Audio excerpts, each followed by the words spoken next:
गरुड़ पुराण हिंदू धर्म के प्रसिद्ध धार्मिक ग्रंथों में से एक है। वैष्णव संप्रदाय से संबंधित गरुड़ पुराण में मृत्यु के बाद सद्गति प्रदान करने वाला माना जाता है। इसलिए सनातन में मृत्यु के बाद गरुड़ पुराण के श्रवण का प्रावधान है। इसके अधिष्ठात्र देव भगवान विष्णु हैं। 18 पुराणों में गरुड़ महापुराण का अपना एक विशेष महत्व है, क्योंकि इसके देव स्वयं विष्णु माने जाते हैं, इसीलिए यह वैष्णव पुराण है। गरुड़ पुराण के अनुसार हमारे कर्मों का फल हमें हमारे जीवन में तो मिलता ही है, परंतु मरने के बाद भी कार्यों का अच्छा बुरा फल मिलता है। इसी वजह से इस ज्ञान को प्राप्त करने के लिए घर के किसी सदस्य की मृत्यु के बाद का अवसर निर्धारित किया गया, ताकि उस समय हम जन्म मृत्यु से जुड़े सभी सत्य जान सके और मृत्युवश बिछड़ने वाले सदस्य का दुख कम हो सके।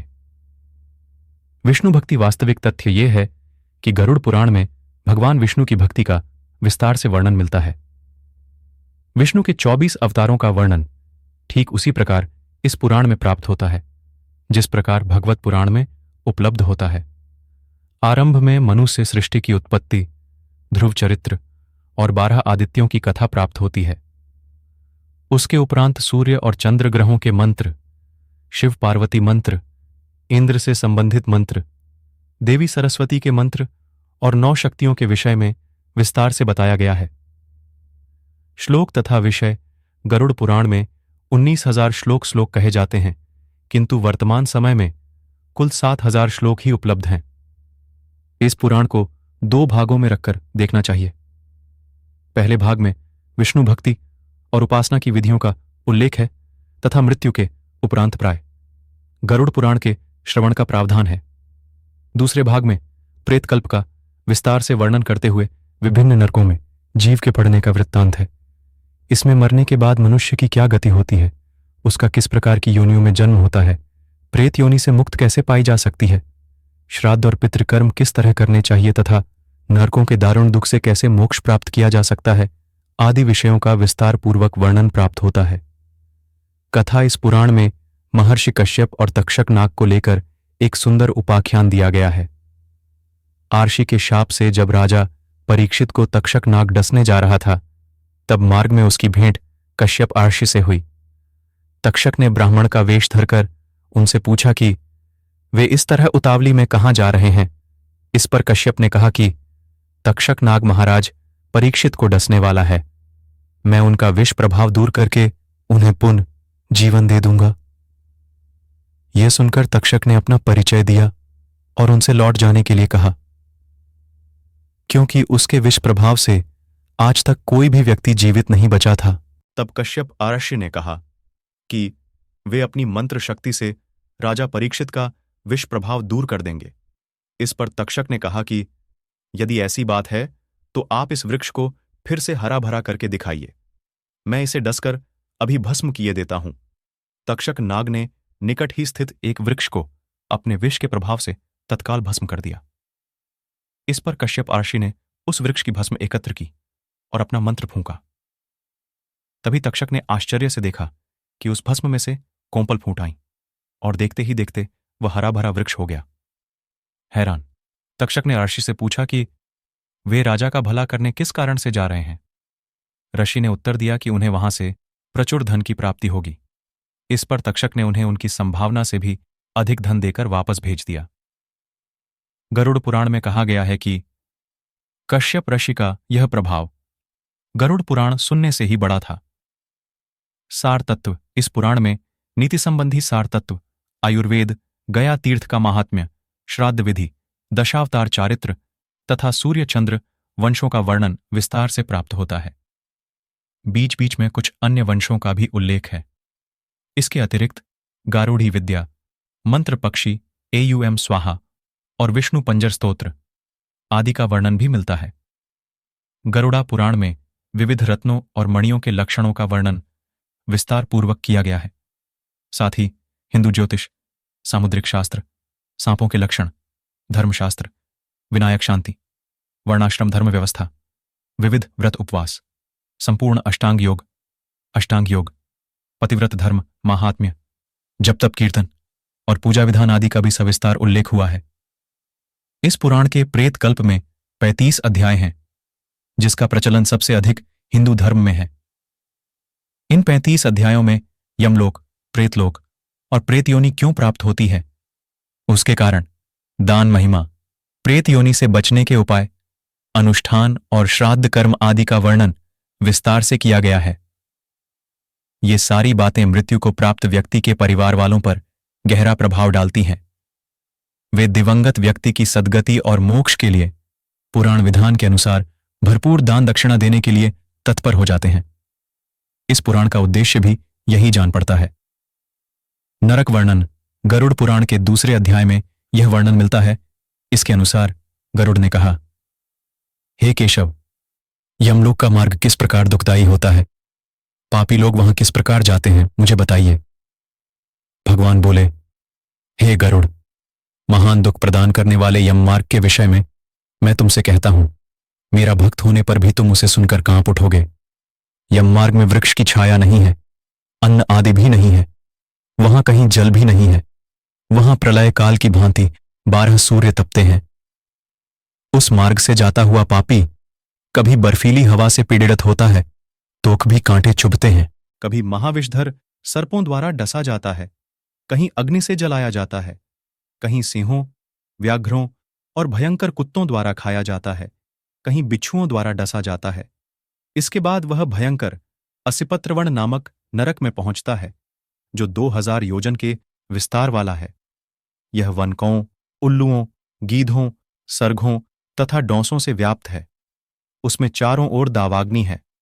वह जीव कहीं अंधे कुएं में गिरता है, कहीं पर्वत से गिरता है, कहीं छुरे की धार पर चलता है, कहीं कीलों के ऊपर चलता है, कहीं घने अंधकार में गिरता है, कहीं उग्र जल में गिरता है, कहीं झोंकों से भरे हुए कीचड़ में गिरता है, कहीं तपी हुई बालुका से व्याप्त और धधकते ताम्रमय मार्ग, कहीं अंगार राशि, कहीं अत्याधिक धुएं से भरे मार्ग पर उसे चलना पड़ता है।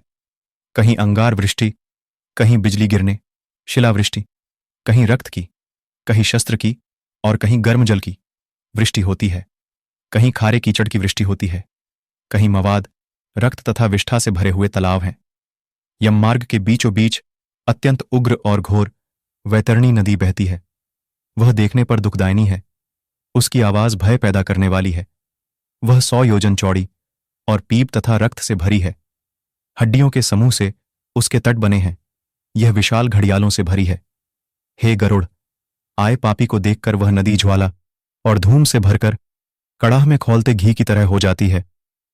यह नदी सुई के समान मुख वाले भयानक कीड़ों से भरी है। वज्र के समान चोंच वाले बड़े बड़े गीध हैं। इसके प्रवाह में गिरे पापी, हे भाई, हाँ पुत्र, हाँ तात, कहते हुए विलाप करते हैं। भूख प्यास से व्याकुल हो पापी रक्त का पान करते हैं। बहुत से बिच्छू तथा काले सांपों से व्याप्त उस नदी के बीच में गिरे हुए पापियों की रक्षा करने वाला कोई नहीं है। उसके सैकड़ों हजारों भंवरों में पड़कर पापी पाताल में चले जाते हैं। क्षण भर में ही ऊपर चले आते हैं। कुछ पापी पाश में बंधे होते हैं, कुछ अंकुश में फंसाकर खींचे जाते हैं और कुछ कों द्वारा खींचे जाते हैं। वे पापी गर्दन हाथ पैरों में जंजीरों से बंधे होते हैं। उनकी पीठ पर लोहे के भार होते हैं। अत्यंत घोर यमदूतों द्वारा मुग्धरों से पीटे जाते हुए रक्त वमन करते हैं तथा वमन किए रक्त को पीते हैं। इस प्रकार 17 दिन तक वायुवेग से चलते हुए 18वें दिन वह प्रेत सौम्यपुर में जाता है। पक्षीराज गरुड़ ने भगवान विष्णु से निवेदन किया, मैंने तीनों लोकों का भ्रमण करने के बाद उसमें रहने वाले लोगों को देखकर यह निष्कर्ष निकाला कि वह सभी दुखों में ही डूबे रहते हैं। मेरा अंत कर्ण पीड़ा से भर गया है। स्वर्ग में दैत्यों की शत्रुता से भय है। पृथ्वीलोक में मृत्यु, रोग तथा अभिषित वस्तु के वियोग से। पाताल लोक में रहने वाले नाग आदि को मेरे भय से दुहक बना रहता है। लोक कल्याण के लिए गरुड़ा द्वारा पूछे गए प्रश्नों का भगवान विष्णु द्वारा समाधान का सार इस पुस्तिका के माध्यम द्वारा पेश करने का प्रयत्न किया गया है। पक्षीराज गरुड़ भगवान विष्णु जी से पूछते हैं, हे प्रभु, आप यह बताने की कृपा करें कि 1. प्राणी कैसे मरता है और मरने के बाद कहाँ जाता है? 2. मरणासन्न व्यक्ति को किस कारण पृथ्वी पर सुलाया जाता है? 3. उसके नीचे कुश और तिल क्यों बिछाए जाते हैं? 4. उसके मुख में पंचरत्न क्यों डाला जाता है? 5. मृत्यु के समय गोदान, अनन्य वस्तुओं के दान क्यों दिया जाता है? 6. उस समय प्राणी आतिवाहिक शरीर कैसे प्राप्त करता है? 7. अग्नि देने वाले पुत्र पौत्र उसे कंधे पर क्यों ले जाते हैं? 8. शव में घृत का लेप क्यों किया जाता है? 9. शव के उत्तर दिशा में यमसूतक का पाठ क्यों किया जाता है? 10. मरे हुए व्यक्ति को पीने के लिए जल एक ही वस्त्र धारण करके क्यों दिया जाता है? 11. शव का दाह संस्कार करके उस व्यक्ति को अपने परिजनों के साथ बैठकर भोजन आदि क्यों नहीं करना चाहिए? 12.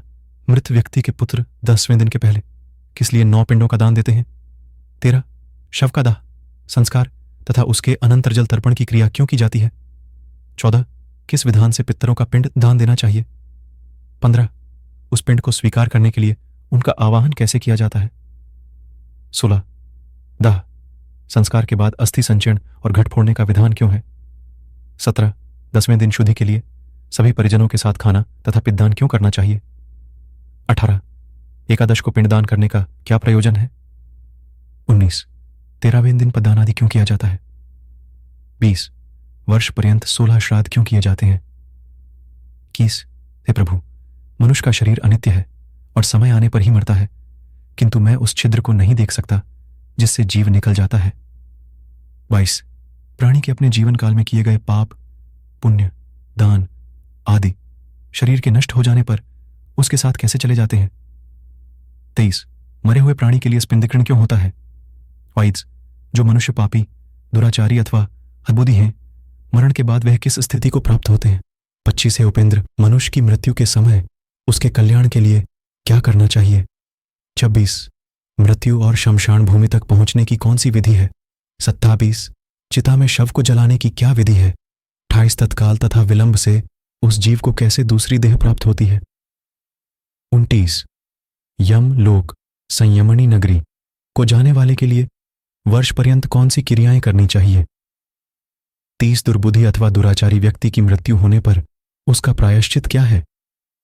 31. पनाचका आदि में मृत्यु होने पर पंचक शांति के लिए क्या करना चाहिए? 32. बहुत से पापों को करने पर भी इस संसार को पार कर प्राणी आपको कैसे प्राप्त कर सकता है? हे देव, आप मेरे इस संपूर्ण भ्रम को विनिष्ट करने में समर्थ हैं। मैंने आपसे यह सब लोक मंगल की कामना से पूछा है, मुझे बताने की कृपा करें। श्री कृष्ण जी गरुड़ से कहते हैं, हे पक्षीराज, तुमने जो मानव कल्याण के लिए अपनी जिज्ञासा व्यक्त की है वह सर्वश्रेष्ठ है। अब इसका समाधान सुन। जब मनुष्य अपने पिछले जन्म के अच्छे बुरे कर्म के संचित परिणामों को भोगता हुआ और इस जन्म में कर्म करता हुआ मरणासन्न अवस्था को पहुंच जाता है तो शरीर में कई रोग उत्पन्न होते हैं। एक अचानक सर्प की भांति वह मौत के जकड़न में बंधता चला जाता है। वह घर में अस्यहीन, अपाहज, शारीरिक मानसिक पीड़ाओं से पीड़ित, फिर भी जीने की मन में इच्छा को लेकर दुखदायी जीवन व्यतीत करता है। जब मरणासन्न व्यक्ति की इंद्रियों का समूह व्याकुल हो जाता है, चेतन शरीर जड़ीभूत हो जाता है, तब अंतिम क्षणों में एक अलौकिक चेतना आती है जिसमें सभी लोग एक जैसे दिखते हैं। उस समय वह कुछ बोलने योग्य नहीं रहता और प्राण शरीर को छोड़कर यमराज के दूतों के साथ चल देते हैं। जब प्राण शरीर को छोड़ते हैं तो बहुत कष्टदायी होते हैं और ऐसा दर्द होता है जैसे 100 बिच्छुओं ने डंक मारा हो। उसके मुंह में झाग बनती है और सारा मुंह थूक से भरने लगता है। उस समय जो प्राणी दुखात्मा होते हैं उन्हें यमदूत अपने पाशबंधों में जकड़ कर मारते हैं। जो अच्छे कर्मी होते हैं उन्हें स्वर्ग के पार्षद सुखपूर्वक अपने लोक को ले जाते हैं। भीमकाया दुराकृति यमराज के दूतों को देखकर ही पापियों के मन में भय उत्पन्न हो जाता है। हाहाकार करता हुआ अंगूठे के नाप जितना मृत मनुष्य अपने घर को देखता हुआ, यमदूतों द्वारा घसीटा हुआ, रास्ते में अनेक यातनाएं सहता हुआ यमराज के सामने ले जाया जाता है। जीव अति भयानक यमराज की काया को देखता है और फिर उसके आदेश पर तुरंत वापस अपने मृत स्थान पर यमदूतों के साथ आ जाता है। वह वापस अपने शरीर में जाने की कोशिश करता है, पर यमदूत उसके गले में फंदा डाले रहते हैं। उसे भूख और प्यास बहुत सताती है और बहुत रोता है। अपने पुत्रों द्वारा अर्पित की हुई चावल की खीलों को वह खाता है, फिर भी भूख नहीं मिटती। जिन आत्माओं को यह खीलें नहीं मिल पाती, वह सुनसान जंगल में भटकती रहती हैं। मरणासन्न व्यक्ति के लिए कल्याणकारी कर्म: सबसे पहले भूमि को गोबर से टोपना चाहिए, फिर जल की रेखा से मंडल बनाकर उस पर तिल और कुछ घास बिछाकर मरणासन्न व्यक्ति को उस पर सुला देना चाहिए। उसके मुंह में पंचरत्न, स्वर्ण आदि डालने से सब पापों को जलाकर मुक्त कर देता है।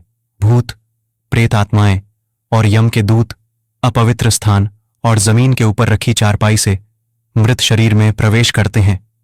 उसके मुंह में गंगा जल डालना चाहिए अथवा तुलसी का पत्ता रखना चाहिए। कोई भी शोक न मनाता हुआ उसके पास प्रभु का नाम ले। जब तक प्राण है विष्णु का नाम ले। यमराज का अपने दूतों को आदेश है कि मेरे पास उन आत्माओं को लाओ जो हरि का नाम नहीं लेते। AUM हरि को जपने वाले मेरे पास नहीं आते। पापी मनुष्य जो नारायण को नहीं मानते, उनके कितने ही पुण्य कर्म उनके पापों को नहीं मिटा सकते। हे गरुड़, जाने या अनजाने में मनुष्य जो भी पाप करते हैं, उन पापों की शुद्धि के लिए उन्हें प्रायश्चित करना चाहिए। शास्त्रों में दशविध स्नान, चंद्रायण व्रत, गौदान आदि का लेख किया गया है। यदि मनुष्य उनमें क्षमता के कारण सफल न हो रहा हो तो कम से कम चौथाई प्रायश्चित अवश्य करना चाहिए। तत्पश्चात 10 महादान गौ, भूमि, तिल, स्वर्ण घी, वस्त्र, गुड़, रजत, लवण इनका दान करना चाहिए। यह पाप की शुद्धि के लिए पवित्रता में एक से एक बढ़कर है। यमद्वार पर पहुंचने के जो मार्ग बताए गए हैं वह अत्यंत दुर्गंधिक, मवाद, रक्त आदि से परिव्याप्त हैं। उस मार्ग में स्थित वैतरणी नदी को पार करने के लिए वैतरणी गौ, जो गौ सर्वांग में काली हो और जिसके थन भी काले हों, का दान करने चाहिए। यह सब उत्तम प्रकृति वाले ब्राह्मण को देना चाहिए। पद दान का महत्व: छत्र, जूता, वस्त्र, अंगूठी, कमंडलू, आसन, पात्र और भोजन पदार्थ, यह 8 प्रकार के पद दान हैं। तिलपात्र, घृत पात्र, शैया तथा और जो अपने को इष्ट हो देना चाहिए।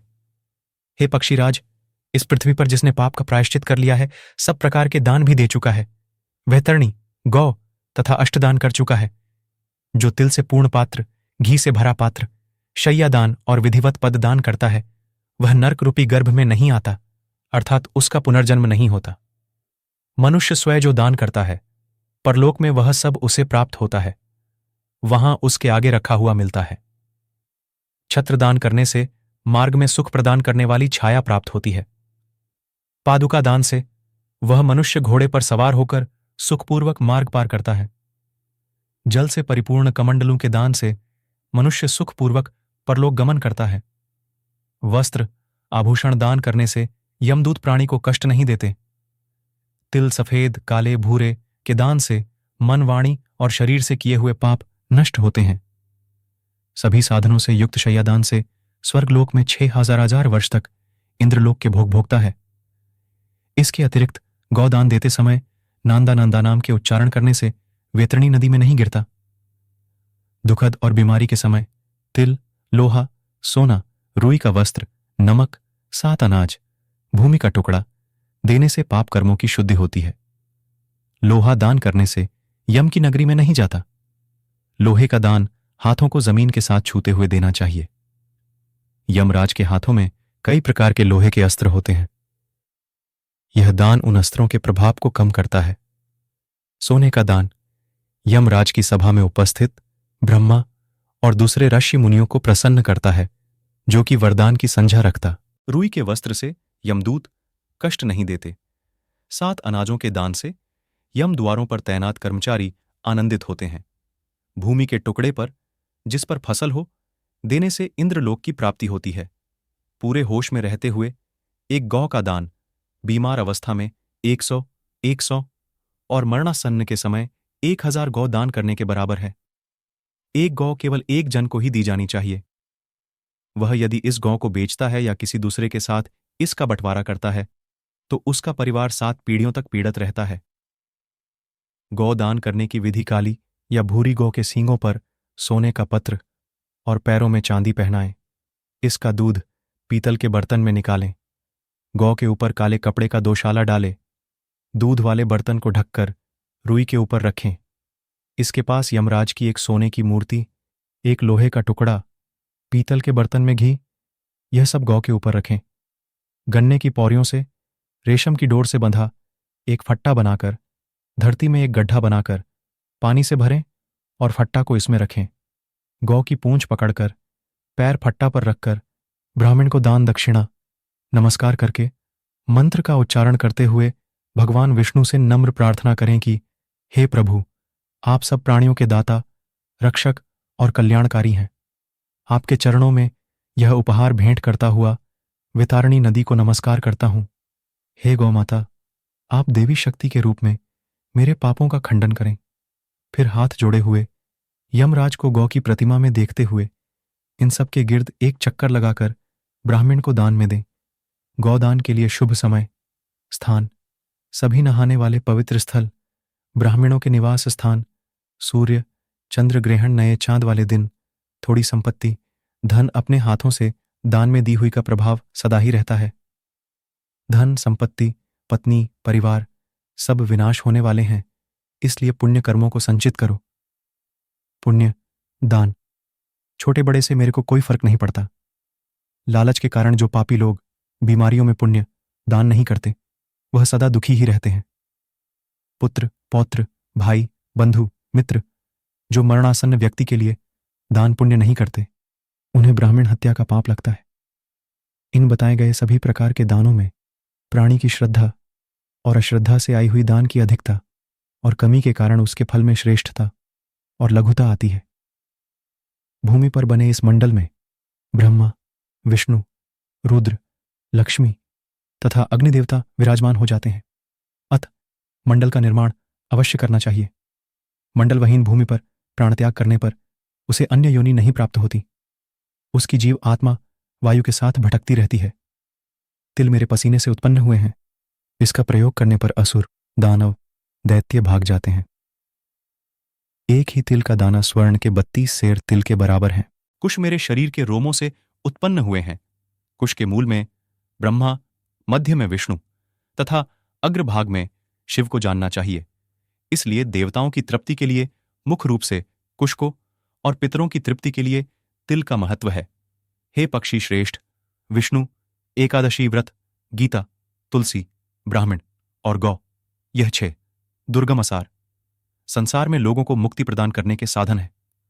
अंतिम सांसों में ओ गंगा भागवत गीता के श्लोक अथवा हरि का नाम जपने से मंगलकारी होता है। मृत्युकाल में मरणासन्न के दोनों हाथों में कुश रखना चाहिए। इससे प्राणी विष्णु लोक को प्राप्त होता है। लावनारस पितरों को प्रिय होता है अथवा स्वर्ग प्रदान करता है। उसके समीप तुलसी का पेड़, शालग्राम की शिल्ला सभी पापों को नष्ट करती है। भी लाकर रखें। जिस घर में तुलसी स्थल बनाकर तुलसी की पूजा होती है, वह एक पवित्र नहाने का स्थान माना जाता है और यम के दूत वहां नहीं आते। इसके बाद यथाविधान सूतकों का पाठ करना चाहिए। ऐसा करने से मृत्यु मुक्तिदायक होती है। शोक न मनाते पुत्र को सर मुंडवाकर नए वस्त्र धारण कर अपने प्रियजनों के साथ लाश को नहलाना चाहिए। इसके बाद मरे हुए व्यक्ति के शरीरगत विभिन्न स्थानों में मुख, नाक के छिद्र, नेत्र, कान, लिंग, ब्रह्मांड पर सोने की शालाखें रखें। उसके शव को 2 वस्त्रों से आच्छादित करके कुंकुम और अक्षत से पूजन करना चाहिए। घर की बहुरानी और दूसरों को लाश की गिर्द चक्कर लगाकर उसे पूजन चाहिए और मरण स्थल पर चावल की खील लाए अर्पित करना चाहिए। ऐसा करने से धरती माता और दिव्य शक्तियां प्रसन्न होती हैं। पुष्पों की माला से विभूषित करके उसे पुत्र, बंधुओं के साथ द्वार से ले जाया जाए। उस समय पुत्र को मरे हुए पिता के शव को कंधे पर रखकर स्वयं ले जाना चाहिए। यदि मनुष्य को मोक्ष न मिलता हो तो पुत्र नरक से उसका उद्धार कर देता है। जो पुत्र लाश को कंधा देता है उसे हर कदम पर अश्वमेघ यज्ञ का फल मिलता है। पुत्र और पौत्र यदि विधिपूर्वक अंतिम संस्कार करते हैं तो वह पुश्तानी कर्ज से मुक्त हो जाते हैं। दाह संस्कार के अंतर्गत 6 पिंड देने की विधि है। पहला पिंड मुख स्थान पर दूसरा पिंड द्वार पर, तीसरा पिंड चौराहे पर, चौथा पिंड विश्राम स्थान पर, पांचवां पिंड चिता पर, छठा पिंड अस्थि संचयन के समय शमशान घाट से आधा रास्ता पर रुककर लाश को स्वच्छ स्थान पर निहलाकर चारों दिशाओं में पूजा करनी चाहिए। तब इसे शमशान भूमि पर सर उत्तर दिशा में करके लिटाना चाहिए। जलने वाली जगह को साफ करके गोबर का लेप करें। इस स्थान पर पहले कोई लाश न जली हो। कुछ मिट्टी बटोरकर उसकी मूर्ति बनाकर पानी से छिड़क कर पूजा करके अग्नि की स्थापना करें। अग्नि की पूजा रंगदार चावलों से करते हुए अग्नि शक्ति को संबोधित करें। लोमान, इस संसार से यह प्राणी चला गया है, इस आत्मा को स्वर्ग प्रदान करें। इसके बाद चिता का निर्माण करें, लाश को उस पर रखें, मृतक के हाथों में और चिता पर लाई के दाने रखें। इस प्रकार मृतक को 5 लाई के दाने मिलने से वह घर वालों को परेशान नहीं करता। शमशान भूमि में शूद्रों द्वारा पहुंचाई गई वस्तुओं से वहां किया गया संपूर्ण कर्म निष्फल हो जाता है। किसी कारणवश उपर्युक्त पिंड न दिए जाने पर शव राक्षों के भक्षण योग्य हो जाता है। दाह कार्य में चंडाल के घर की अग्नि, चिता की अग्नि और पापी के घर की अग्नि का प्रयोग नहीं करना चाहिए। जब चिता में शव का आधा शरीर जल जाए, उसकी खोपड़ी को किसी लकड़ी के डंडे से भंग करके, ताकि वह पितरों की दुनिया में चला जाए, तिल मिश्रित घी अर्पित करे। पुत्र को इस समय भावुक होकर रोना चाहिए, ताकि वह सदा प्रसन्न रहे।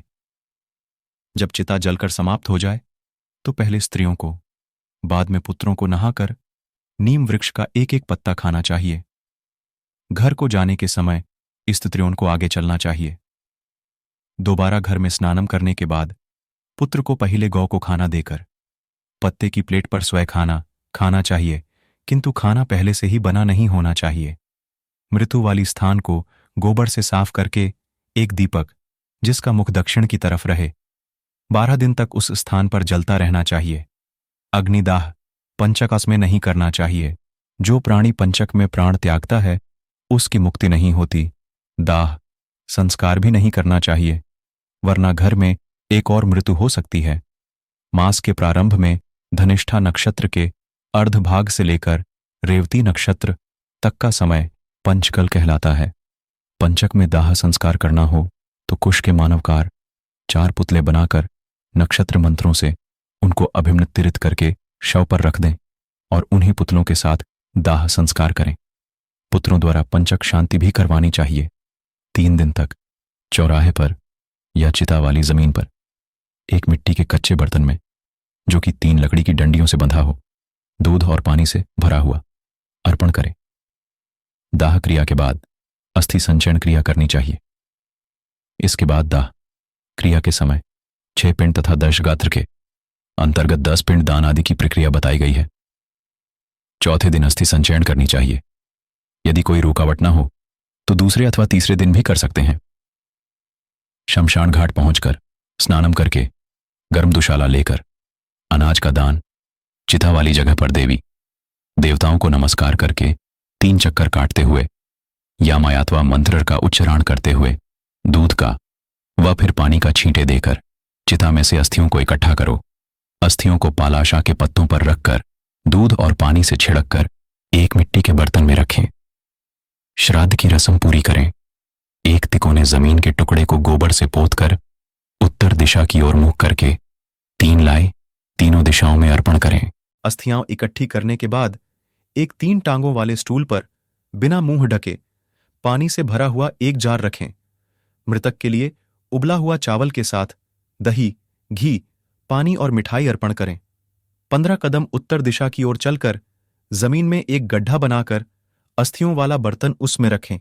एक लाई इस पर रखकर जलने के समय जो पीड़ा हुई उसे दूर करती है। बर्तन को किसी वाटर टैंक के पास ले जाएं। अस्थियों को कई बार दूध और पानी से छिड़क कर, संदल आदि से लेप कर पूजा करें। पत्ते के डिब्बे में रखकर अपने माथा और हृदय से छूकर गंगा नदी के बीच में छोड़ें। जिनकी अस्थियां पानी में 10 दिन के अंदर डूब जाती हैं, वह आत्मा ब्रह्मलोक से वापस नहीं आती। जितनी देर तक अस्थियां तैरती रहती हैं, वह स्वर्गलोक में रहता है। अस्थियां विसर्जन के बाद 10 दिन चलने वाली रस्में शुरू होती हैं। अकस्मात मृत्यु कार्यक्रम की सूची, किसी अज्ञात जगह पर होने से और शरीर न मिलने पर जिस दिन यह खबर मिले, दरभा घास की प्रतिमा बनाकर उसको जलाएं। इसकी राख इकट्ठी करके गंगा नदी में विसर्जन करें। उस दिन से 10 दिन की रस्में पूरी करें। यदि महिला बच्चा होने से पहले मर जाए तो बच्चे को पेट से निकालकर जमीन पर रख दें और केवल महिला को चिता दें। 33 मास तक के बच्चे को मिट्टी में दबाएं। यदि इसकी मृत्यु गंगा किनारे होती है तो इसे गंगा में बहा दें। इनसे बड़े बच्चों को चिता देनी चाहिए और अस्थियां गंगा में बहा दें। बच्चों को खाना और एक एक बर्तन पानी का दें। पेट में बच्चा मरने से कोई रस्म नहीं। शिशु के मरण पर दूध का दान, बच्चे के मरण पर दूध का बर्तन, मिठाई, खाने की वस्तुएं दें। मलिन शौदशी के बाद मध्यम शौदशी श्राद्ध, विष्णु और 5 देव श्राद्ध एकादश को किए जाते हैं। विद्वान ब्राह्मणों को कुश या चावल के चूरन से ही सांड का निर्माण करके उसका उत्सर्ग करना चाहिए। 10 दिनों की रस्में पूर्ति। यदि पुत्र ना हो तो कौन कर सकता है? आंसू न बहाते हुए, क्योंकि पृथक आत्मा को वह सब कड़वे आंसू जो परिजनों की आंखों से गिरते हैं पीने पड़ते हैं। पुत्र को अपने पिता के प्रति लाई की फुल्लियन अर्पण करनी चाहिए। जो जन्म लेता है वह मरता भी अवश्य है। यदि किसी के पुत्र नहीं है तो धर्म, पत्नी, भाई, रिश्तेदार या ब्राह्मण रस्मों को पूरी कर सकता है। मनु ने कहा है कि एक ही पिता से अनेक पुत्रों में यदि एक के ही पुत्र है तो वह सभी भाइयों का पुत्र माना जाता है। अनेक पुत्र होते हुए भी केवल एक ही सब रस्में श्राद्ध पूरी करेगा। इन दिनों की रस्मों में किसी मंत्र का उच्चारण नहीं करना चाहिए। 10 दिनों की रस्में पुत्र को ही करनी चाहिए। यदि सबसे बड़ा पुत्र का मरण हो जाता है तो पिता जो अभी जीवित है मोह विवश रस्म को पूरी नहीं कर सकता। 10 दिन के श्राद्ध परिवार के नाम में होते हैं।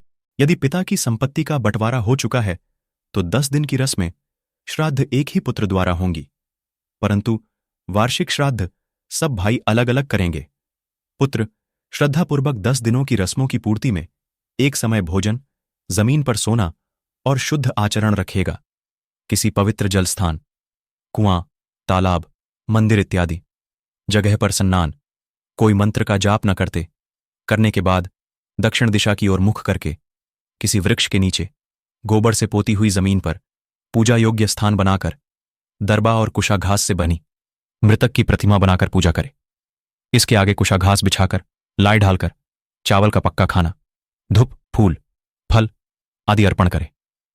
इसी तरह 9 दिनों तक करते हुए 10वें दिन पूरी हजामत बनवाकर पीले वस्त्र धारण कर मासायुस के लड्डू और सामग्री के साथ पूजा करते हुए मुक्त आत्मा की शांति के लिए प्रेरणा करें।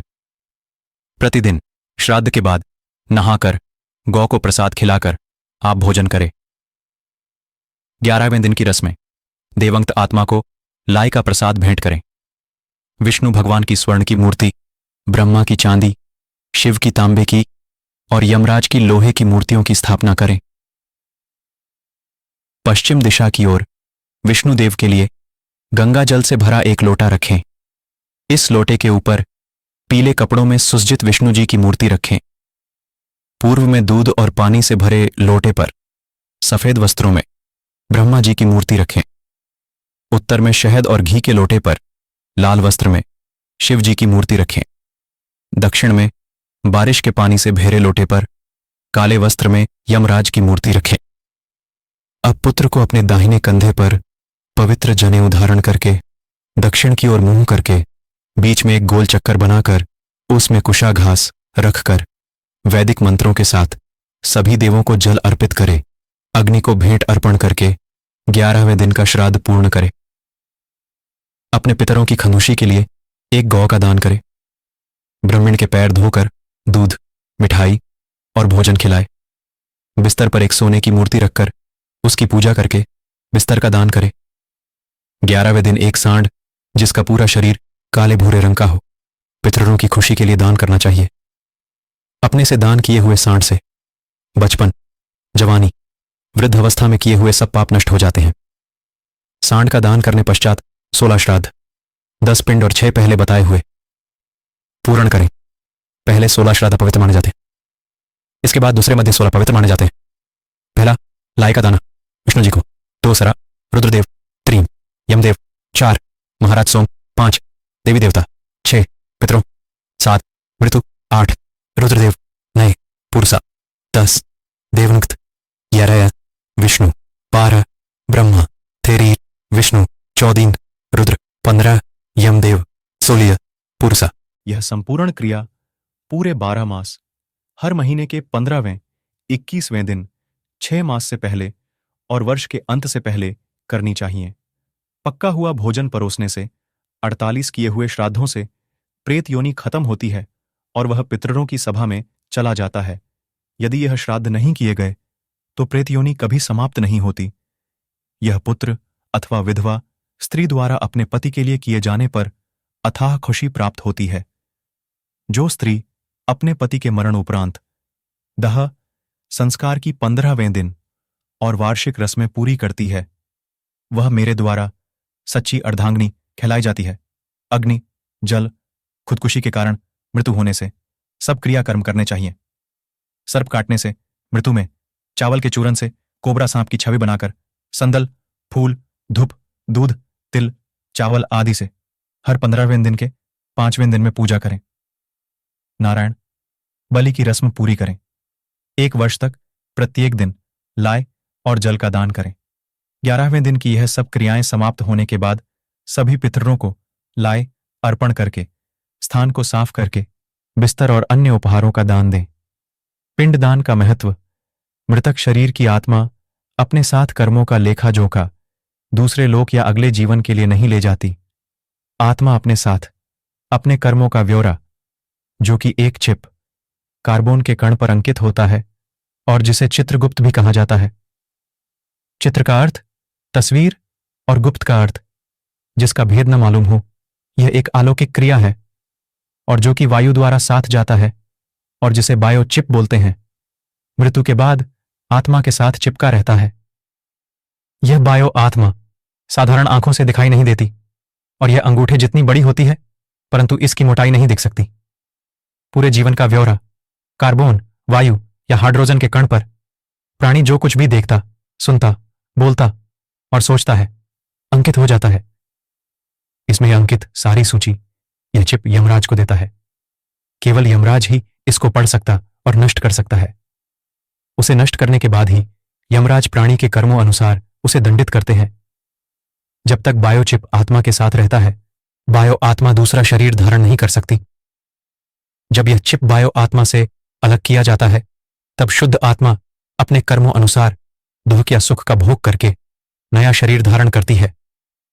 मृत्यु उपरांत बायो आत्मा मृतक शरीर में प्रवेश करने की कोशिश करती है, परंतु यह प्रेत आत्मा मृतक शरीर उसकी अस्थियों के पास वायु में दुखी रूप में मंडराती रहती है।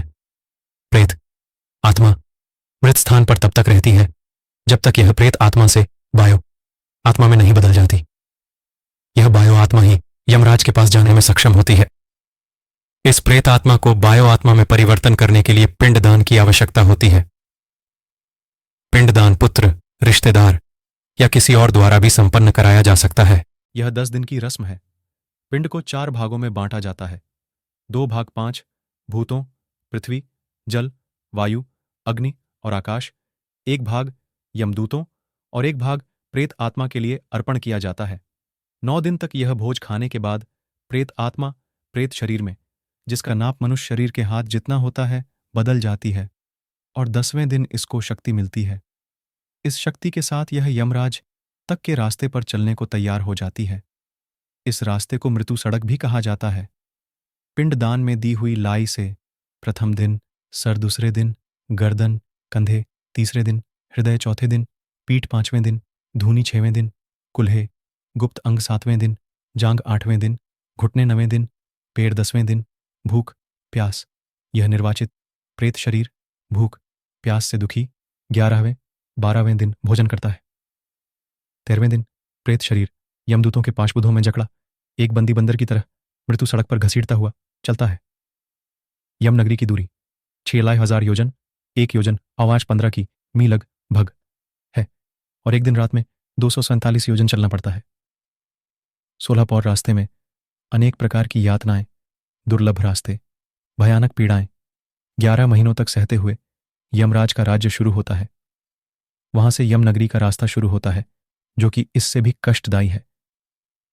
कई विद्वानों का मत है कि यह प्रेत आत्मा वायु की सहायता से चलती है, और हम यह समझ सकते हैं कि जो वायु प्रेत आत्मा को लेकर चलती है, उसे कई प्रकार के वातावरण जैसे बदबू, नदी, पहाड़, ठंड, गर्मी, जानवर आदि के पास से निकलना पड़ता है। गरुड़ पुराण में वैतरणी नदी का इतना भयानक रूप वर्णन किया है।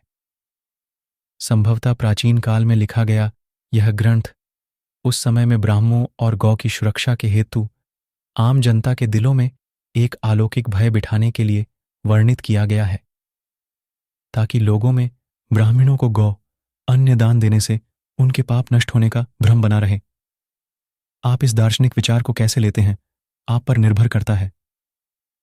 मृतिक शरीर छोड़ने के 17 दिन बाद 18वें दिन प्रेत शरीर पहली नगरी में विश्राम के लिए रुकता है और पुत्र द्वारा दिया हुआ भोजन ग्रहण करता है। इस तरह सब नगरियों को पर करता हुआ 1 वर्ष के अंत में बाहुभेदपुर नगरी पहुंचकर प्रेत शरीर अपने शरीर को छोड़कर अंगूठे के नाप का शरीर धारण कर लेता है। प्रेत आत्मा अपने कर्मों का भोग भोगने यमदूतों के साथ पाशबुंदों में जकड़ा हवा में चल पड़ता है। यमराज की नगरी में 4 द्वार बने हुए हैं। इनमें से पापकर्मी दक्षिण द्वार से यमराज की राजधानी की ओर प्रस्थान करते हैं। यमराज की राजधानी का वर्णन 40 योजन बहुभिति शहर से दूर यमराज की महान नगरी पड़ती है। सभी आत्माएं धर्म दरवाजे पर खड़े पहरेदार को अपनी आगमन सूचना देती हैं। चित्रगुप्त अपने चमचमाते आसन पर विराजमान होते हैं। सब कुछ मालूम होते हुए भी वह सरावंश, यह ब्राह्मपुत्र हैं जो पूरे विश्व में चक्कर लगाते रहते हैं, और दूर से ही मनुष्य चाहे किसी भी संसार में हो, उसके सारे कर्मों का ब्यौरा सूची तैयार करते रहते हैं। इनकी पत्नियां श्रावणिस मनुष्य की इच्छाओं और कल्पनाओं की सूची तैयार करती हैं। इस तरह मनुष्य के सब अच्छे बुरे कर्मों की सूची तैयार होती है, और यह जानकारी चित्रगुप्त के पास जाती है। टिप्पणी: प्राचीन काल में बायोचिप का ज्ञान न होने के कारण ऐसा उल्लेख करके मनुष्य को एक भ्रम में रखा गया है। अब हम यह कह सकते हैं कि बायोचिप सूक्ष्म आत्मा के साथ जुड़ी रहती है, और जिसमें से पूरी जानकारी लेने के लिए केवल यमराज ही सक्षम है। उस जानकारी के आधार पर पुनर्जन्म होता है। जिन आत्माओं के अच्छे कर्म होते हैं उन्हें स्वर्ग की ओर भेजा जाता है। चित्रगुप्त द्वारा सूचित की हुई पाप आत्माओं को यमराज अपना भयानक रूप बहुत बड़े भैंसे पर विराजमान 32 हाथों में, जो कि 3-3 योजन लंबे हैं, उनमें हथियार धारण किए हुए और कुओं की भांति लाल आंखें, एक लंबा नाक दर्शाते हुए अपने दूतों को उन्हें नरक में ले जाने को कहते हैं। 21 महान भयानक नरकों में उनको यातनाएं दी जाती हैं। इस तरह अनेक यातनाएं सहन कर मनुष्य शुद्ध आत्मा के साथ फिर दूसरा जन्म लेता है। इस नगरी के बीचों बीच यमराज का चमचमाता भव्य भवन स्थित है। यह 200 योजन लंबा और 50 योजन ऊंचा है। इसके अंदर अलौकिक सभा कक्ष है। वहां पर उपस्थित सभी अपनी ही रोशनी से जगमगाते हैं। इस भवन में पहुंचने के लिए 4 द्वार हैं। भव्य आसन के ऊपर छत्र के नीचे एक बड़े ताज से सुशोभित यमराज विराजमान होते हैं। उनकी हाजिरी में हाथ में फंदा लिए मृत्यु, चित्रगुप्त कर्मों का प्रसंग करने के लिए तथा अनेक कर्मचारी आज्ञा का पालन करने के लिए उपस्थित रहते हैं। पापकर्मी जो दक्षिण द्वार से जाते हैं वह इस भवन को नहीं देख सकते। पूर्वी द्वार साधु महात्मा, देवी देवताओं को पूजने वाले, जो यात्रियों को छाया की व्यवस्था प्रदान करवाते हैं, क्रोध और लालच से वंचित माता पिता की सेवा करने वाले, गौ, तिल, धरती का टुकड़ा आदि का दान, धार्मिक ग्रंथों का मनन अथवा सुनना, शुद्ध वृत्ति वालों की आत्माएं इस भवन में प्रवेश कर पाती हैं। उत्तर द्वार पीले संदल के वृक्षों से महकता हुआ यह रास्ता वेदों के झांता, मेहमानों का आदर सत्कार, देवी दुर्गा को पूजने वाले, शुभ कार्य करते हुए गति प्राप्त करना, बनारस में मृत्यु, योग विद्या ग्रहण करते गति पाना, दुर्घटनावश पवित्र जल में डूब जाना, दान पुण्य करने वाले इस रास्ते से सभा भवन में प्रवेश करते हैं। पश्चिम द्वार हीरे मोतियों से संपन्न सुगंधित रास्ते पर धार्मिक ग्रंथों के कथित अनुसार कार्य करना, शिव और विष्णु भगवान की पूजा करना, गायत्री मंत्र का उच्चारण, दूसरों के धन की चाहत न करना, गृहस्थ जीवन को कलंकित न करना, वचनों को निभाना, सबके सुख की चेष्टा करना, पूर्वजों के श्राद्ध करना, बुरी संगत से दूर रहना, वह अमृत को पीते हुए सभा भवन में प्रवेश करते हैं। यमराज इन सभी को आते देखकर अपने आसन से खड़े होकर सबका अभिनंदन करते हुए, सबका स्वागत करते हुए कहते हैं कि आप सब नेक आत्माओं ने अपने सत्य कर्मों से यह देवलोक प्राप्त किया है। जिनको दुर्लभ मिलने वाला मनुष्य शरीर मिला, फिर भी सत्य कर्म नहीं किए, वह नर्क की भयानक आग में जलते रहेंगे। अब आप सब आत्माएं ब्रह्मलोक को प्रस्थान कीजिए। यमराज के मधुर वचन सुनकर सब उनको नमस्कार कर बाहिर प्रतीक्षा कर रहे अनेकों विमानों पर अपने कर्मों के अनुसार सवार होकर ब्रह्मलोक को प्रस्थान करते हैं। वहां कुछ युग बिताने के बाद स्वर्ग के भोग भोगते हुए फिर से अच्छे परिवारों में जन्म लेते हैं। धन संपत्ति से युक्त, धार्मिक ग्रंथों के झांता, लोक कल्याण करते हुए अपने सत्य कर्मों के आधार पर अलौकिक सभा भवन में प्रवेश करते हैं।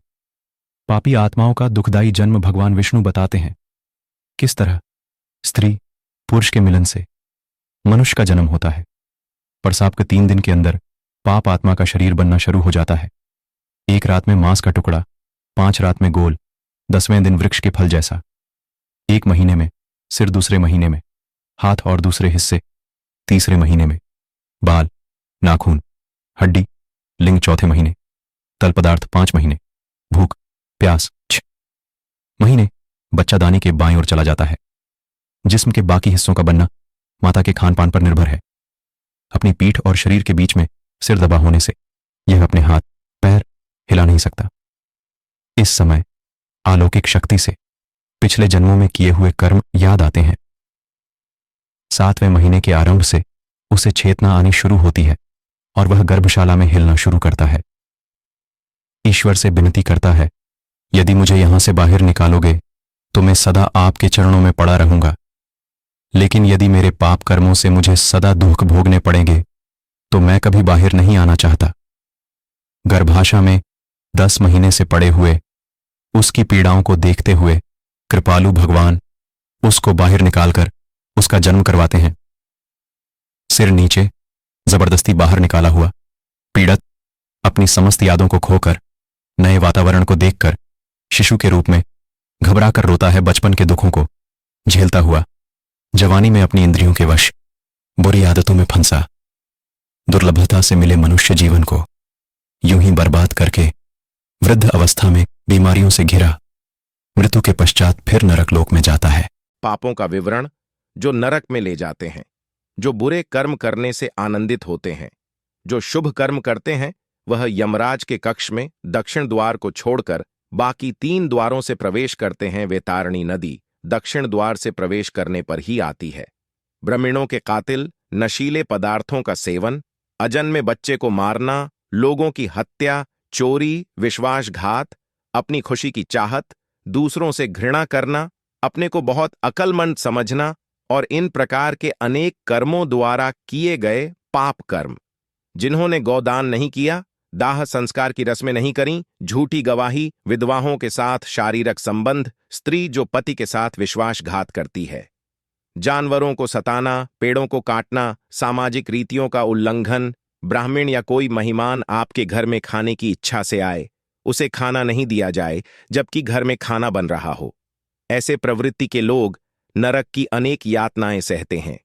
यमराज के आदेश अनुसार वह फिर पृथ्वी लोक में नीच योनि में जन्म लेकर बीमारियों के शिकार होकर पीड़ित रहते हैं और पाप कर्म करते रहते हैं। नरक के बार बार चक्कर काटते हैं।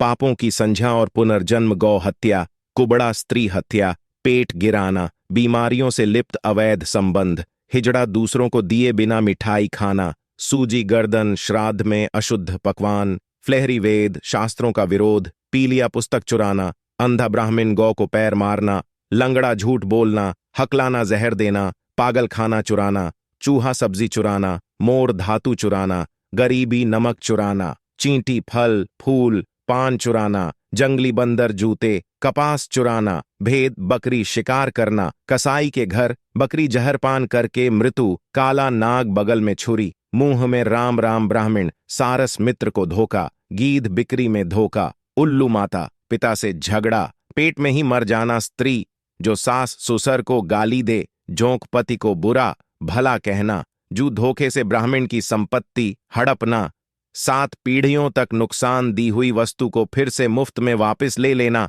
घोर नरक में जाना, जो दान पुण्य आदि नहीं करते वह गरीबी में जीते हैं, गरीबी में वह पाप कर्म करते हैं, यह कर्म उन्हें नरक में ले जाते हैं, फिर गरीब पैदा होते हैं और पाप कर्म करते हैं, जो भी अच्छे बुरे कर्म होते हैं उन्हें भोगना पड़ता है, न भोगे हुए कर्म लाखों वर्ष में भी नष्ट नहीं होते। जब मनुष्य मरने के बाद 1 वर्ष की महापथ की यात्रा करता है तो वह पुत्र पौत्र आदि के द्वारा स्पिंडीकरण हो जाने पर पितृलोक में चला जाता है। वर्ष के अंत में पितरी पिंडों के साथ प्रेत पिंड का मिलन हो जाने से वह प्रेत परम गति को प्राप्त करता है। गृहस्थ पिता की मृत्यु हो जाने पर यदि स्पिंडीकरण श्राद्ध नहीं हुआ है तो किसी का विवाह संस्कार नहीं हो सकता, इसलिए द्वादश को ही पुत्र को स्पेंदीकरण कर देना चाहिए। यह करने के बाद भी 12 महीने तक पोष श्राद्ध नियमानुसार करना चाहिए। मृतक का दाह संस्कार हो जाने के बाद एकादश द्वादश इन दोनों दिन में प्रेत भोजन करता है। इन दोनों दिन जो कुछ भी प्राणी के निमित्त दिया जाता है उसे प्रेत शब्द के साथ दिया जाना चाहिए, क्योंकि वह मृतक के लिए आनंददायक होता है। सपिंदीकरण कर देने के बाद जो भी दान दिया जाता है वह नाम गोत्र करके पितरी निमित्त करना चाहिए। प्रेत द्वादश संस्कार के अवसर पर यजमान जल से भरे 12 घटों का संकल्प करके दान करे। पकवान और फल से परिपूर्ण एक एक वेर्धनी विशेष प्रकार का जल पात्र भगवान विष्णु, यमराज, चित्रगुप्त का संकल्प करके सुयोग ब्राह्मण को प्रदान करे। स्पिंदा की रस्म अपवित्र दिनों के बाद 12वें दिन अग्नि के समक्ष या बिना अग्नि के पूर्ण होती है। विधि: नहा धोकर मृत्यु वाले स्थान को गोबर से पोतकर स्थापित देवों की मूर्तियों के चरण धोकर पितरों को लाए अर्पण करके पुत्र अनचमन से थोड़ा जल ग्रहण करे। 3 लाइत के दाने वासुदेव, रुद्र और अर्का को अपने दादा और उनसे पूर्वज के रूप में और फिर मृतक को अर्पण करे। सभी की संदल चटनी, तुलसी पत्ते, धूप, सुगंधित वस्तुओं, उपहार आदि से पूजा करे। मृतक को दिए हुई श्रद्धांजलि को एक सोने की सलाख से 3 भागों में बांटकर एक भाग दूसरों में अच्छी प्रकार मिला लें। माता श्री का स्पिंदा दादियों के साथ और पिता का स्पिंदा दादाओं के साथ करना चाहिए। यदि पिता की मृत्यु दादा के जीवित रहते हुए हो जी है तो 3 लाए के दाने पढ़ दादा और उनके पूर्वजों को श्रद्धांजलि देनी चाहिए।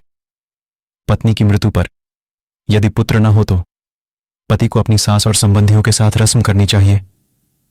फिर ब्राह्मणों को भोज, दात, दक्षिणा, उपहारों और 12 घट जल से परिपूर्ण दान करने चाहिए। धारण किए वस्त्रों का त्याग करके एक शैया दान करें। शैया बहुत मूल्यवान, सभी सुख प्रदान करने वाले साधनों से युक्त छाता, चांदी के लैंप, इस भगवान नारायण और लक्ष्मी जी मूर्ति कपड़ों, गहनों से सुसज्जित गदा आदि होनी चाहिए। स्त्रियों की रस्म में लाल कपड़ा, जेवर के साथ अन्य सामग्री होनी चाहिए। फिर एक ब्राह्मण को उसकी पत्नी के साथ शैया पर नारायण लक्ष्मी जी के सामने बिठाकर उत्तर दिशा को मुख करके लक्ष्मी नारायण जी को फूल माला पहनाकर पूजा करके यह उच्चारण करे, हे नाथ, जिस प्रकार आपकी शैया दूध का सागर है, यह शैया भी उसी प्रकार मेरे अगले जन्मों में सुखदायी हो। ब्राह्मण और प्रभु को पुष्पांजलि देते हुए ब्राह्मण को संबोधित करके, हे ब्राह्मण देवता, इसको स्वीकार करें कहकर शैया दान करे। उस शैया पर विराजमान सभी को 3 बार झूला दे। शैया के चारों ओर चक्कर काटकर सबसे विदाई ले। शैया दान की रस्म पूरी हो जाने के बाद 13 पद दान की रस्में, जिसमें एक छाता, चप्पल, कपड़े, अंगूठी, जल का मटका, कुशा, 5 बर्तन, यह 7 प्रकार के पद। इनके साथ एक लकड़ी का डंडा, तांबे का बर्तन, कच्चे चावल, जनेऊ और खाने की सामग्री। 13 ब्राह्मणों को 12वें दिन दान करने से दिवंगत आत्मा को शांति मिलती है। स्पिंदा रस्म करने के बाद वार्षिक श्राद्ध से पहले हर मास 1 लोटा जल के साथ लाई का दान करते रहना चाहिए। स्पिंदा, मासिक और वार्षिक श्राद्ध संक्रांत में नहीं करने चाहिए। यदि वर्ष में 13 महीने आते हैं तो वार्षिक श्राद्ध 13वें महीने में होना चाहिए। जब संक्रांत नहीं है, लाई की आवश्यकता नहीं होती, केवल संक्रांत में आवश्यकता होती है। वार्षिक श्राद्ध के उपरांत सदा ही 3 श्राद्धांजलियां देनी चाहिए। एक श्राद्धांजलि पूर्वजों के लिए घातक होती है। गया में श्राद्ध पूर्वजों के लिए मुक्तिदायक होता है। मनुष्य को प्रयत्नशील होना चाहिए कि वह अपनी ओर से पूर्वजों की भलाई हर प्रकार से करे। इससे वह इस लोक में ही नहीं, परलोक में भी आनंदित रहेगा। सत्य कर्म करने वालों का पुनर्जन्म है पक्षीराज। सत्य कर्म करने वाले स्वर्ग आदि का भोग भोगने के पश्चात अच्छे कुल में जन्म लेते हैं। वह स्त्री के गर्भ में कैसे पलते हैं, मेरे से सुनो। प्रसव के बाद स्त्री से 4 दिन तक अलग रहना चाहिए। उस समय तक उनका चेहरा तक भी नहीं देखना चाहिए, वरना कोई पाप कर्म शरीर में आ सकते हैं। स्त्री 4 दिन के बाद स्नान करके शुद्धि प्राप्त करती है। 7वें दिन से देवी देवताओं और पूर्वजों की पूजा कर सकती है। 7 दिनों तक गर्भाशय अपवित्र रहती है। 8वें दिन पुत्र का योग होता है। 14वें दिन पुत्र का योग होने से पराक्रमी पुत्र का जन्म होता है। इस दिन का योग पापी मनुष्यों को प्राप्त नहीं होता। प्रेत का रूप और उसका निवारण। गरुड़ जी भगवान विष्णु जी से पूछते हैं कि जो मनुष्य जाने अनजाने में पाप कर्म कर बैठते हैं, वह यमदूतों की यातनाओं से कैसे बच सकते हैं? प्रेतों के रूप किन कर्मों द्वारा बनते हैं? किस शुभ दान से प्रेत योनि छूट जाती है? श्री हरि कहते हैं कि पाप कर्मियों को और जिनके पुत्र नहीं होता, दोनों अवस्था में बचना बहुत कठिन है। मनुष्य को पुत्र प्राप्ति के लिए हरिवांसा का पाठ, साता चांदी या रुद्र भगवान की पूजा करनी चाहिए। फिर भी दिवंगत आत्माएं स्वर्ग लोक तक जाती हैं यदि उनका संस्कार पुत्र न होने की अवस्था में कोई दूसरे मनुष्य द्वारा विधिपूर्वक किया जाए। जो पूर्व जन्म संचित कर्म के अधीन रहकर पाप कर्म में अनुरक्त रहते हैं, अपने धर्म को त्याग कर दूसरे धर्म को स्वीकार करता है, विद्या और सदाचार से वंचित है, वह प्रेत योनि में जन्म लेते हैं। जीव अपने कर्मों अनुसार दूसरे शरीर को प्राप्त करके यमलोक में नाना प्रकार के कष्ट भोगता है। यमलोक के मार्ग में 16 पुर पड़ते हैं। संसार में धर्म, अर्थ, काम और मोक्ष, यह 4 मार्ग हैं। धर्म मार्ग पर उत्तम प्रकृति वाले प्राणी चलते हैं। अर्थ अर्थात धन धान्य का दान करने वाले प्राणी विमान से परलोक जाते हैं। काम, जो प्राणी अभिलक्षित याचक की इच्छा को संतुष्ट करते हैं, वह कंधे पर सवार होकर प्रस्थान करते हैं। मोक्ष, जो प्राणी मोक्ष की आकांक्षा रखते हैं, वह हंसयुक्त विमान से परलोक को जाते हैं। राजा बब्रुवाहना की कथा। त्रेता युग में बब्रुवाहना नाम के एक बहुत पराक्रमी, तेजस्वी, लोकप्रिय राजा थे। उनके राज में पूर्ण संपन्नता थी। ब्राह्मणों का आदर सत्कार, रीति रिवाज वह पूरी श्रद्धा के साथ करते थे। एक दिन वह अपने मंत्रियों के साथ जंगल में शिकार खेलने गए। एक हिरण पर वार किया। घायल मृग तीर के साथ जंगल के भीतर भागा। राजा भी उसके खून के निशान के पीछे पीछे सुनसान जंगल में जाकर खो गया। भूख और प्यास से परेशान राजा एक झील के पास पहुंचा। झील में स्नान कर, ठंडा पानी पीकर जब वह बाहर आया तो उसने एक खूबसूरत अंजीर का पेड़ देखा। अंजीर के पेड़ की छाया में वह बैठ गया। कुछ ही क्षणों में उसने एक भयानक प्रेत आत्मा को देखा जो भूख और प्यास से व्याकुल थी। वह प्रेत आत्मा राजा के सामने आकर बोली, हे राजन, आपकी कृपा से आज मुझे इस दुर्गति से छुटकारा मिला है। मैं आपका आभारी हूं। राजा के उसकी दुर्गति का कारण पूछने पर प्रेत ने कहा कि वह भी एक देश का राजा था। ब्राह्मणों की सेवा, दान, पुण्य नियमित रूप से करता था। पूर्वजों के श्राद्ध भी समय पर निपुण होते थे। परंतु यह सब व्यर्थ हो गया क्योंकि उसके कोई संतान नहीं थी। कोई मित्र, कोई संबंधी जो मेरे मरण उपरांत मेरी अंत्येष्टि विधि पूर्वक करता, जिसके कारण मेरी यह दुर्गति हुई। यदि मासिक 16 श्राद्ध पूर्ण नहीं होते तो 100 वार्षिक श्राद्ध करने पर भी मेरी गति नहीं हो सकती। राजा ने आश्वासन दिया कि वह उसकी परम गति के लिए वह सब प्रयास करेगा जो वह करने को कहेगा। प्रेत ने यह सब विधि कहीं। विष्णु पूजा। 2 शुद्ध सोने के टुकड़ों से, जो धन छल कपट से न कमाया गया हो, श्री नारायण की मूर्ति बनवाकर, पवित्र जल से धुलाकर, पीले वस्त्र गहीनों से सज्जा कर, पवित्र स्थान पर रखकर, इनके पूर्व में श्रीधर दक्षिण में, मधुसूदन पश्चिम में, वामनदेव उत्तर में, गदाधारी इनके बीच में, पितामह और माहेश्वर, इन सब की रीति अनुसार पूजा करें। एक सांड को छोड़ने का भी प्रयोजन है।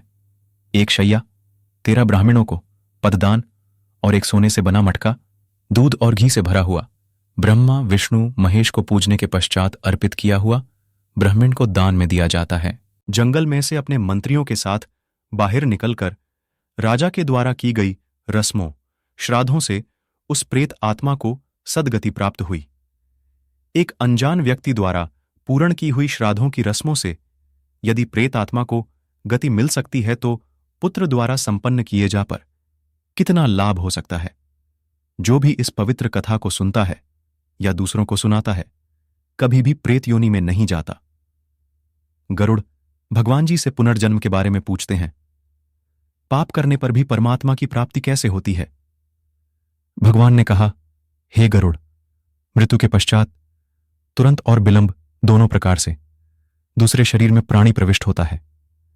जो ज्योति स्वरूप जीव आत्मा विद्यमान रहता है, वह मृत्यु के बाद प्रेत आत्मा शरीर धारण कर लेता है और दशागात्र के जो पिंड दान दिए जाते हैं, उससे पिंडज शरीर बनता है। इस पिंडज शरीर से प्रेत शरीर एकाकार हो जाता है। कोई कोई जीवात्मा पिंडज शरीर विलंब से प्राप्त करता है, क्योंकि मृत्यु के बाद वह कर्मों अनुसार यमलोक में जाता है।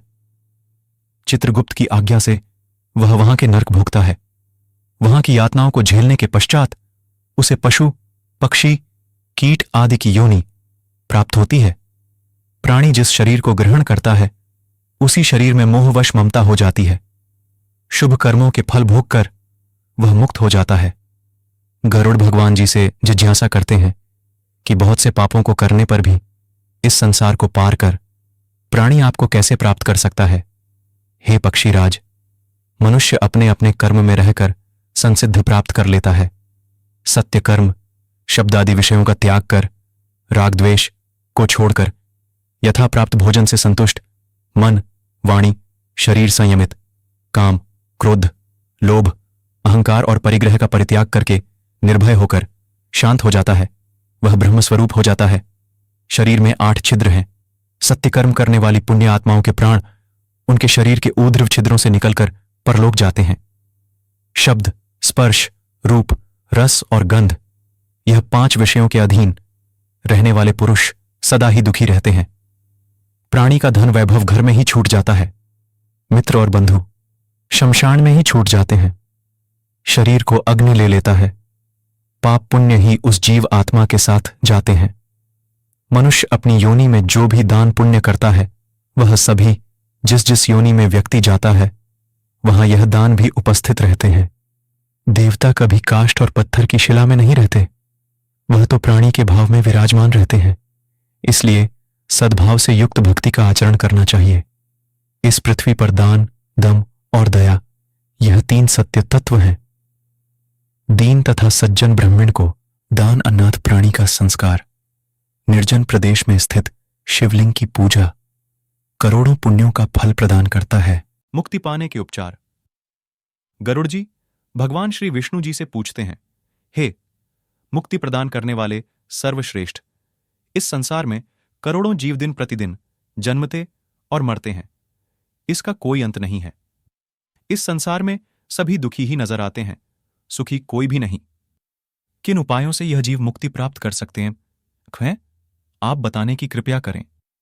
भगवान विष्णु जी ने कहा, हे पक्षीराज, मनुष्य शरीर पाकर जो आत्मा की मुक्ति के बारे में नहीं सोचता, वह मनुष्य का पाप एक ब्राह्मण को वध करने से भी बड़ा है। मनुष्य शरीर के बिना कोई भी प्राणी इस शरीर के महत्व को नहीं जान सकता। इसलिए इस शरीर को सुरक्षित रखकर सत्य कर्म करने अनिवार्य है। धन, मकान, अच्छे बुरे कर्म दोबारा से मिल सकते हैं, परंतु मनुष्य शरीर नहीं। इस शरीर की सुरक्षा अपने कर्तव्य के लिए, कर्तव्य ज्ञान के लिए और ज्ञान योग अभ्यास के लिए आवश्यक है। यह एक मुक्ति का साधन है। मूर्ख पुरुष के घर में जब आग लग जाती है तो वह कुआं खोदना शुरू करता है। यह संसार दुखों की पिटारी है। जब तक मनुष्य मोह माया के चक्कर में बंधा रहता है, सदा दुखी ही रहेगा। खाना पीना सोना वासनाओं की तृप्ति से सभी प्राणी लिप्त हैं, केवल मनुष्य के पास ही विवेक है। जो विवेक से काम नहीं करता वह जानवर है। इसलिए जब तक मनुष्य का आपस में मोह है, मुक्ति नहीं है। मोह करना ही है तो भगवान से मोह करो, जो आपके सब कष्टों को हरने वाला है। भगवान से मोह करने के लिए मन और आंखों की शुद्धता आवश्यक है। काम, क्रोध, लोभ, अहंकार यह मनुष्य के पतन के पात्र हैं। वेद शास्त्र के पठन से मुक्ति नहीं मिलती जब तक उनका ज्ञान अपने अज्ञान को मिटने में सक्षम नहीं होता। मेरा और मेरा नहीं, यह दो पद हैं। मेरा में बंधन है और मेरा नहीं में मुक्ति है। इसलिए जो मुक्ति के इच्छुक हैं वह सब बंधनों को तोड़कर सत्य के साथ नाता जोड़ें। सत्य ही प्रेम है, प्रेम ही ईश्वर है। जो कर्म जीव आत्मा को बंधन में नहीं ले जाते वही सत्य कर्म है। निर्वाण अथवा ब्रह्म की प्राप्ति के लिए मनुष्य जब अपने जीवन के अंतिम चरण में पहुंचता है तो अपनी संसारी इच्छा शक्ति से अलग होकर मन में यह दृढ़ विचार करे, मैं ब्रह्म हूं या एयुम मंत्र का ध्यान करे। इससे उसके मन की शुद्धि होती है और आध्यात्मिक तेज आता है। जो अपना घर बार छोड़कर अंतिम सांस छोड़ने के अभिप्राय से अयोध्या, आवंतिका, मथुरा, काशी, गया, कांची, द्वारिका यह 7 पवित्र स्थानों पर किसी एक पर प्राण त्यागता है, उसे मोक्ष की प्राप्ति होती है। सत्य असत्य को जानने वाले ज्ञानी, सत्यकर्मी, धार्मिक वृत्ति, कर्तव्य को पालने वाले और मुझ में श्रद्धा रखने वाले सदा मुझे प्रिय लगते हैं। हे पक्षीराज, मैंने सभी सिद्धांत भली प्रकार से आपको कहे, और कुछ जानने की इच्छा हो तो कहो। प्रभु के मुख से यह वचन सुनकर और अपने प्रश्नों के उत्तरों से प्रसन्न गरुड़ ने जगदीश्वर को प्रणाम किया और कहा, प्रभु, आपने अपने मधुर वचनों से मेरा बहुत बड़ा संदेह दूर कर दिया। मेरे मन की मलिनता दूर हो गई। इतना कहकर उन्होंने भगवान विष्णु जी से विदा ली और केशव मुनि के आश्रम में चले गए। श्री हरि, जिनका नाम लेने मात्र से सभी दुखों और श्रापों से मुक्ति मिलती है, ऐसे दयालु भगवान की अपने श्रद्धालु भक्तों पर सदा कृपा दृष्टि बनी रहे। एवं नमो नारायण।